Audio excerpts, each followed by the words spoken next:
Hola Mario. Muy bien, gracias Mario. Un gusto estar aquí contigo. Un saludo cordial a toda tu audiencia. Ah, contame, Ceci, ¿cómo has visto la promulgación de esta ley? Hay gente que es muy paternalista, creo, y dice, no le pueden hacer eso al campesino porque el campesino va a vender su tierra y se lo va a gastar en cualquier cosa. No, pues ya es otro tema. ¿O cómo lo ves tú? A ver, Mario, vamos a tratar de enmarcar este debate donde yo creo que debe estar. Voy a hablar desde el punto de vista de una legisladora. No soy especialista en el tema agrario. Hago todo mi esfuerzo por comprender este tema que es francamente complejo y que es una política de Estado fundamental, ¿no? Que tiene impactos en el mediano y largo plazo, no solo en el corto plazo. Parto de ahí y te digo que mi primera observación a esta norma tal cual ha sido aprobada es que no hubo suficiente debate al respecto. Em, voy a...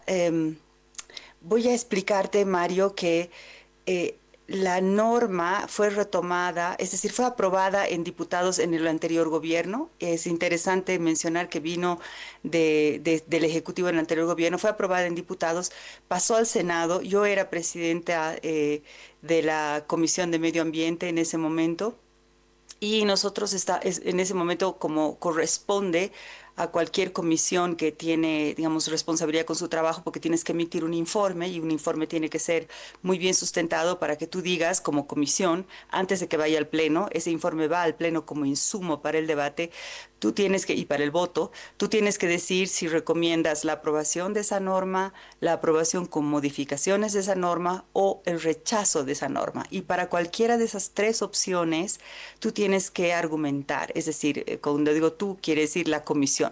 La comisión tiene que argumentar. Nosotros entonces nos tratamos de entender esta norma y esta norma estaba, digamos, tenía algunas, ¿qué te puedo decir? Parecía, como ahora tú lo estás diciendo, que tenía ventajas para el pequeño productor, que de pronto podía acceder más fácilmente, porque no es cierto que el pequeño productor no accedía a ningún tipo de crédito. Eso los especialistas me explican que es una falsedad, pero digamos que de manera más fácilmente al crédito comercial, pero suponiendo también que tengas algo interesante para la banca, ¿no? Porque no cualquiera, y por esas otras observaciones, no cualquiera que tenga, digamos, un pequeño surco va a por eso tener un préstamo. Van a tener préstamo aquellos que tengan una tierra productiva o que tenga algún valor que el banco pueda decir si me interesa. Entonces, parecía que eso era interesante y creo, Mario, que ese es un debate que tenemos que tener porque efectivamente el acceso a financiamiento de pequeños productores y demás es un asunto importante para dinamizar la economía. Creo que ahí no hay mucho debate. El punto es cómo se hacen las cosas y con qué consecuencias adicionales, algunas deseadas y otras tantas no deseadas. Esa es la forma responsable de hacer política pública y las normas son parte de una política pública y la política pública tiene que ser debatida. En ese momento, el proyecto de ley que estaba en nuestra comisión fue retirado de pronto, o sea, la proyectista decidió retirar el proyecto y no ponerlo a votación. Bueno, eso es lo que pasó. Ahora de pronto en esta legislatura alguien, el senador Branko Marinkovic, decide recuperar el proyecto, pero no solo lo recupera, Mario, hace cambios. Es un proyecto de ley relativamente breve, de una página, pero el senador Branco hace tres cambios importantes. No sé si voy a entrar ahorita en los detalles, pero fundamentales. Por ejemplo, uno, a propósito de la vía rápida, que parece que se ha vuelto una tendencia en estos tiempos, dice que si un pequeño productor quiere convertirse en un mediano productor, el INRA tiene, escúchenme bien, máximo, no, máximo 10 días para hacer ese proceso administrativo. ¿Qué quiere decir eso, Mario? Que el INRA no va a poder, por ejemplo, verificar si esa propiedad tiene todo legal, ¿no? Y me dirán que el INRA es un antro de corrupción y de extorsión, y yo diré que creo que la gente que me lo dice sabe de lo que habla, y ese es un problema grande, sin duda. Pero de ahí a decir que también corramos, por ejemplo, con esta norma a nombre de crédito el peligro de blanquear muchísimas. Algunos hablan de miles, los especialistas hablan de miles de propiedades que se han dado fraudulentamente, o sea, que se han presentado como pequeñas propiedades para ser saneadas cuando en realidad no lo son, por ejemplo, o que han sido dotadas ilegalmente como, déjame decirte el caso de las Londras, otros casos de avasallamientos en Santa Cruz, y ahora con este mecanismo rápido, el INRA no tiene nada que decir, solo tiene que papelear en máximo 10 días y de pronto blanqueas y lo vuelves ya una mediana propiedad con un crédito y una hipoteca. Oiga, por ejemplo, esa es una cosa que, ¿para qué? ¿Para qué se inserta esa modificación? La otra modificación que se insertó es que no se va a verificar la FES durante 10 años. ¿Qué quiere? La FES tampoco era una maravilla, la función económico-social, para quien no nos esté siguiendo. La función económico-social no es que yo la defienda, Mario, de hecho nuestro proyecto de ley de bosques la quisiéramos cambiar para que a través de la función económico-social, por ejemplo, no se extorsione a la gente, pero tampoco se promueva la deforestación como ha sido. Pero de ahí a decir que la gente puede hacer, o sea, que nadie va a verificar nada 10 años, eso también puede tener muy malas consecuencias, puede tener buenas consecuencias. Los liberales ahora creerán que eso es una maravilla, que la gente puede hacer lo que quiera con su propiedad privada. Ahí voy a ir más adelante. Pero también puede tener, por ejemplo, consecuencias terribles como una deforestación ampliada, y ya lo hemos vivido el 2019 y el 2024, por ejemplo, con leyes que hoy día llamamos incendiarias, ¿no? Entonces, porque se pone ese cambio. Y hay otro cambio más, que es que nadie tiene que probar nada, no tienes que haber probado, por ejemplo, que eres una propiedad viable para volverse mediana, no, solamente que tú quieres cambiar de pequeña a mediana, nadie tiene por qué considerar nada, si es viable, si es realmente mediana, en fin. Esas modificaciones se hacen en el Senado muy rápidamente, sin debate, Mario, y sin debate pasan a diputados, y en diputados están ahí en presidencia porque no se pasa a comisión, y hay cartas y cartas y cartas de organizaciones sociales pidiendo socialización, Mario, y no se socializa. Y de pronto en una sesión, ¿no? Con mayoría de suplentes, lo voy a decir, se pone a votación la 157. ¿Por qué no se escuchó a las organizaciones sociales? Algunas de ellas están marchando hoy día. Y luego se aprueba, y se aprueba sin chistar, es decir, sin decir, debió haberse dicho, ¿estamos de acuerdo con las modificaciones del senador Branko Marinkovic o volvemos a la propuesta original, que era más razonable? Por ejemplo, no daba esos plazos irrisorios y ponía eso en reglamento, ejemplo, ¿no? No hablaba de la fe, en fin, ¿no? Parecía más sensata, digamos, pero no, solamente votan que sí o no, no les dicen, no les explican a los parlamentarios que pueden votar, negarse a aceptar las modificaciones de Branko Marinkovic, lo que con eso nos llevaba a una nueva votación sobre la original. Pero no se explica muy claramente eso. Yo estuve viendo toda la sesión, no estaba habilitada porque estaba obligada a habilitar a mi suplente. Y se pasa al presidente, y termino mi relato, Mario, para que entiendas las objeciones. Y al presidente le llegan otra cantidad de cartas pidiendo que no promulgue, que explique, que dialogue, pero no, tampoco se hace caso, y va, y la ley que supuestamente es para el pequeño productor, pero extrañamente quienes la defienden no son precisamente pequeños productores, va y la promulga en un acto donde no hay pequeños productores. Oiga, si queremos cambiar, como tú bien has recordado, Mario, una política de Estado, yo creo que es un debate legítimo, Mario. Legítimo es el debate. Queremos cambiar la política agraria en Bolivia, pero entonces hagámoslo de frente, ¿no ve? O sea, que haya un debate que nos haga entender más que empantanarnos, como dicen algunos. Yo sé que los debates son peligrosos, nos pueden empantanar, sí, entiendo el riesgo, pero por otro lado nos permiten entender los pros y los contras de este tipo de medidas, y hubiéramos tomado una mejor decisión. Ajá. Circulaba una comparación odiosa, indudablemente, en forma de chiste hace algunos años, diciendo en qué se parecía la reforma agraria en Bolivia al Vaticano. Y decían, se parecen porque en los últimos 30 años han producido 4 papas. Y bueno, aparentemente aquí en la región del altiplano, en el occidente de Bolivia, la situación ha dado para que los campesinos no puedan utilizar su tierra para nada, que no sea para sembrar, y del minifundio se pasó, ellos mismos lo dicen, al surcofundio, es decir, cuando tenían hijos tenían que repartir y cada uno ha tenido un surco y nada más, ni siquiera un terrenito. En este contexto, ¿a quién beneficia más esta ley que ha promulgado el presidente en Santa Cruz? ¿Al agro cruceño, al agro en el oriente o al minifundio en todo en todo el occidente del país? Sí. Mario, a mi entender, y esto es algo que está en el debate, la Constitución no prohíbe vender en su totalidad, solo dice que es un patrimonio familiar, entonces habría que ponerse de acuerdo con toda la familia, ¿no ve? Lo que sí prohíbe son otras cosas, por ejemplo, ponerla en prenda o, digamos, hipotecarla, ¿no? Eso sí prohibía la norma, si es que es pequeña propiedad. ¿Con qué lógica, Mario? Y esto hay que entenderlo, porque entiendo el argumento que tú dices y yo lo he pensado también con mucha apertura de mente, digamos. Efectivamente, en Occidente hemos tenido el fenómeno del surcofundio y claramente esta ley, como lo decía al inicio, no parece que vaya a beneficiar a propiedades tan chiquitas, porque no, difícil que un banco, porque de eso estamos hablando, ¿no? Porque otro tipo de crédito, digamos microcrédito, crédito como del banca estatal o crédito de, digamos, de crédito contra producción que tenían algunas ONGs y qué sé yo, y algunos usureros también. Esa está ahí, está, digamos, ocurre, ¿no? Pero es el crédito más comercial, el que es más difícil. Ese crédito comercial difícilmente va a llegar a las muy pequeñas propiedades que no son muy rentables. Va a llegar sobre todo a los lugares donde hay negocio.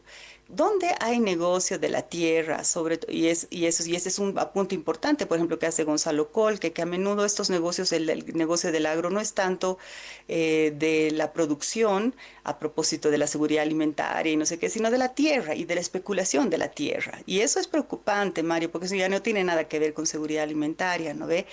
Que sería el interés común, porque lo otro ya no es muy interés común, ¿no? Que se hace negocio con la tierra y que además es una tierra dotable. Entonces, a entender nuestro, y por eso es que yo invito, a mí me hubiera gustado que haya un debate de esto para entender y escuchar todas las voces y ver qué más podemos hacer para mejorar el acceso a financiamiento de los pequeños productores. ¿Acaso será la única vía volverlos medianos como esta ley plantea y cómo generamos recaudos? No está claro y lo que sí se entiendo por los especialistas es que no va a beneficiar a quienes más lo necesitan en este momento, que son, por ejemplo, el altiplano y los valles, sino más bien ahí donde está el negocio de los commodities. Commodities son digamos, productos que tienen un precio internacional y que se transan en el mercado internacional. Y ahí está, por ejemplo, la soya. Es la soya parte de nuestra seguridad alimentaria, en parte porque los pollos comen soya y andamos comiendo pollos como locos, la verdad, ya que alguien dijo ese es el plato nacional.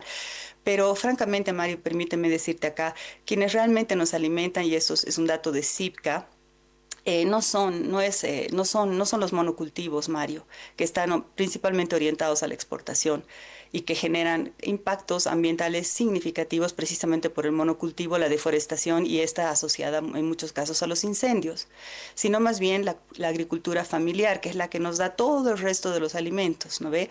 Las papas, las ocas, las hortalizas, en fin, todo lo que comes tú hoy día en tu chairo, por ejemplo, no viene de los monocultivos, Mario. Entonces hay que tener mucho cuidado con esta agricultura familiar, que es la que quiere proteger la pequeña propiedad, porque la pequeña propiedad es dotada por el Estado para que Bolivia sea un país de que tenga una base campesina y donde familias campesinas tengan dónde estar y dónde vivir, no solamente dónde hacer un negocio. A un empresario agropecuario ve las cosas muy distintas, puede entender a la tierra no como el lugar donde vive y quiere que sus nietos vivan y sigan produciendo, sino como un lugar que compra y vende y que por tanto también puede devastar, ¿no ve? Porque mañana podrá vender esa tierra, como está ocurriendo. Y esa devastación nos afecta a todos, permíteme decirte, porque la deforestación está ligada directamente, como ya sabemos, con la provisión de agua para el resto del país. Entonces acá hay otros elementos involucrados que debimos haber estado debatiendo antes de aprobar leyes a las apuradas. Bien, Ceci, debo ir a un pequeño corte. Luego los mensajes, por favor, quisiera profundizar aquello de qué se utiliza la tierra en el minifundio? Bueno, no podías hacer mucho, pero luego los mensajes te lo voy a consultar.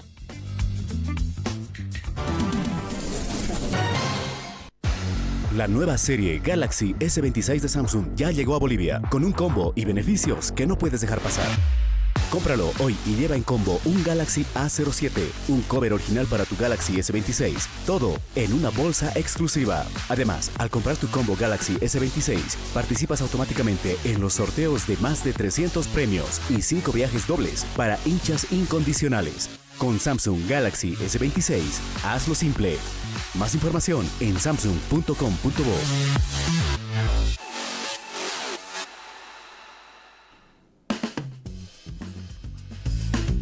Bien, 9 de la mañana, 28 minutos, dialogando con la diputada Cecilia Requena. Ceci, dice que la marcha que está viniendo desde Pando, que va a llegar a La Paz, dice que el Instituto Nacional de Reforma Agraria tiene ya la posibilidad de reclasificar los predios, lo que abre la posibilidad de su comercialización, acceso y financiamiento e incluso embargo.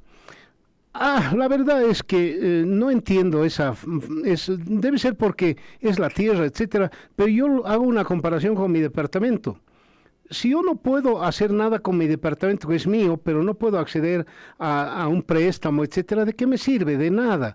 Pero ya un Estado paternalista que diga, no, tenemos que cuidarlos porque van a vender a los latifundistas su tierra y se van a quedar sin nada, no sé, es excederse, creo, en esta circunstancia. ¿Tú qué piensas? Creo que todo lo contrario. Mira, es legítimo el debate. Yo no le huyo al debate, sobre todo el debate que está destinado a dos cosas importantes. Primero, el bienestar, por ejemplo, de los pequeños propietarios campesinos en los lugares donde el campo está, digamos, lanzando a la gente a las ciudades, ¿no? Los lugares donde hay actividad más antigua, ¿no? El altiplano y los valles, y donde tenemos muchos problemas de surcofundio, como has dicho tú. A mí me parece legítimo decir, ¿cómo hacemos si tenemos que reformar algo en el régimen agrario para mejorar eso? Y lo otro que me parece legítimo es cómo mejoramos las condiciones de producción agrícola, agropecuaria en general, ¿no? El agro en el país. Ese debate también me parece legítimo y no todo está bien, ¿no, Mario? Tú señalas, a mí eso me parece necesario, de hecho, no solo legítimo, sino necesario. Ahora bien, tal vez hay algún par de diferencias, ¿no? Con respecto a tu departamento, porque ese argumento también se utilizó en el debate que hubo en diputados. Creo que en senadores no hubo debate alguno, o tal vez sí, disculpa si soy injusta. Eh, el punto es que la tierra primero fue dotada, ¿no? Fue regalada. El segundo punto es que hay una política detrás de esto, Mario, y tal vez este sí es un punto para decirlo. Todas las experiencias de estudios sobre fenómenos agropecuarios, digamos, de tenencia de la tierra, muestran que en los países donde se ha reconcentrado en exceso en la propiedad de la tierra, no es un modelo ideal, Mario. Genera digamos, mucha gente del campo que sale a las ciudades. Todavía más, digamos, de lo que ya tenemos, porque efectivamente nosotros estamos en ese proceso, pero gente obligada que termina perdiendo, por ejemplo, porque se ha prestado del banco, ahora puede pasar eso, ¿no? Se ha prestado del banco y como ahora ya puede hipotecar su tierra, se queda sin tierra. Entonces se queda sin la tierra que era para la familia, que era también un lugar donde se vive, no solo un lugar donde se produce. Y ahora entonces tienen que ir a la ciudad, campesinos, y eso genera unos cordones adicionales, porque ya los hay, de gente, digamos, en muy malas condiciones, de mucha vulnerabilidad. Eso ha generado además en muchos países que tienen este proceso de concentración, por ejemplo, que no han tenido reforma agraria como nosotros, violencia social. Es el caso de Colombia, por ejemplo, Mario. Y este tipo digamos, de ingreso de la tierra sin suficientes salvaguardas, porque creo que ese es el punto, son las salvaguardas, es cómo evitamos los impactos menos deseados, también han generado eso, pobreza, violencia social, etcétera. En otros países, ¿no? En Paraguay, por ejemplo, ahorita que hay gente que lo ve como el modelo a seguir, hay quien ha dicho que Bolivia va a ser Paraguay 2.0. Bueno, la concentración de la tierra está por sobre el 90%, o sea, ya no hay campesinos en el campo. ¿Y qué pasa entonces cuando no hay campesinos en el campo que viven ahí, que tienen eso como su hogar, a propósito de tu departamento? Es que se vuelve un negocio nomás, pues, Mario.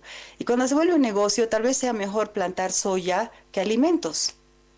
Entonces, o tal vez sea mejor exportar la carne como nos ha pasado a nosotros que pasarla para el país, ¿no? Porque te van a pagar más, ya nos ha pasado eso, ¿no? Por eso es que, por ejemplo, para impedir ese efecto no deseado, es que se dice, no, primero abastezcan al mercado interno, pero además con precio no internacional, porque nos pasó una vez, yo me acuerdo cuando el precio del aceite voló por los aires porque estaba a precio internacional, ¿no ve?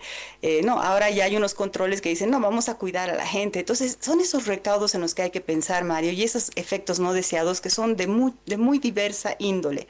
Entonces he mencionado, por ejemplo, como te decía, la estructura de la tierra genera también una cierta democratización o no de los países. La concentración de la tierra implica también la concentración de la riqueza, que no es buena para los países, que no es ni siquiera buena en términos democráticos. Eso termina mal en el mediano y en el largo plazo, Mario, y debería preocuparnos.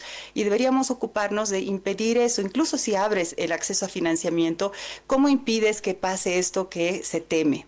No sé si me dejo entender. Y hay otros elementos más que los mencioné antes de manera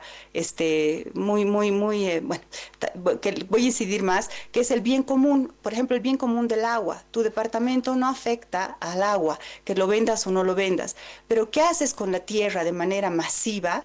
Que es lo que ha pasado, por ejemplo, en Santa Cruz, está afectando al bien común del agua. Entonces, hay cosas que tenemos que decir como país, como bien común, porque la deforestación de los bosques afecta al agua. ¿Y qué pasa si metes la tierra en el mercado y el mercado te está diciendo, produzca soya, señor? Porque ese es el negocio de corto plazo. El mercado no se preocupa mucho por el largo plazo, querido Mario. Y entonces resulta que deforestamos porque hay gente que quiere ganar su platita ahorita, digamos, legítimamente dirás, pero nos está quitando el agua para las siguientes generaciones. ¿Tú crees, Mario, que ahí hay algo que decir? Yo creo que sí. Yo creo que el país tiene el derecho de decir, oiga, no, discúlpeme, no. Y la buena noticia de esto es que no todo es restricción, Mario.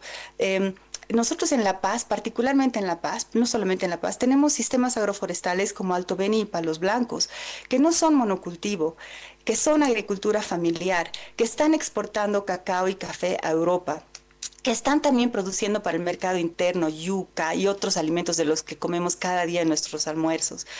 Esos son los sistemas que queremos y que cuidan el agua porque no deforestan, incluso ni siquiera usan fuego, Mario. Entonces, todo eso está intricado, no es tan sencillo crédito, ¿no ve? No es crédito nomás, o es constitucional, no es constitucional. Hay más elementos de política pública que tomar en cuenta. Y déjame decirte algo más antes de que por ahí ya sea la última vez que hable. No podemos eludir la consulta, Mario. Tenemos en nuestra constitución la consulta, inclusive hemos firmado el convenio de Escazú adicionalmente hace pocos años. La gente que está marchando es porque no ha sido consultada y hay quien dice no les afecta, no es para las propiedades colectivas, es solo voluntario. Entiendo el argumento, pero les afecta porque las propiedades colectivas están al lado muchas veces de estos monocultivos, o a veces hay gente de pequeña propiedad que está dentro de TCOs, o muchas comunidades indígenas terminan rodeadas, Mario, de cultivo de soya, con lo que terminan en una isla, ¿no? No sé, de un bosquecito chiquito que termina rodeado de un monocultivo y se están intoxicando con los agroquímicos. Oiga, no son cosas menores, Mario. Entonces, por supuesto que les afecta y debió haberse consultado adecuadamente. Hay gente que está diciendo, alguien que yo aprecio mucho, un especialista, Flores Gonzalo, que esto ya estaba discutido. Probablemente sí, pero el haberse negado a dialogar una vez más para ya no es un error político, me parece, del gobierno, porque además quienes están marchando, son las personas que votaron por Rodrigo Paz. Creo que había que haberse abierto al diálogo y creo que si todavía hay un espacio para que el gobierno reconsidere, debería hacerlo. No es que no es que haya desacuerdo con mejorar las condiciones de los pequeños productores, por ejemplo, acceso al crédito, pero discutamos todos los otros elementos para impedir que esto genere otros problemas no deseados y que no han sido suficientemente debatidos. Imagínate, no ha sido suficiente debatido. Yo, claro, desde el 52, desde ese, en realidad desde el 53, momento de la reforma agraria, hemos tenido tanto debate sobre este particular y nada, no llegamos a mucho. En todo caso, Ceci, te agradezco mucho siempre tu participación en el Café de la Mañana. Ya te voy a invitar nuevamente para hablar de lo que más te gusta, es sobre ecología. Un abrazo grande, ¿eh? Un gusto, Mario. Hasta la próxima. Bien, 9 de la mañana con 37 minutos.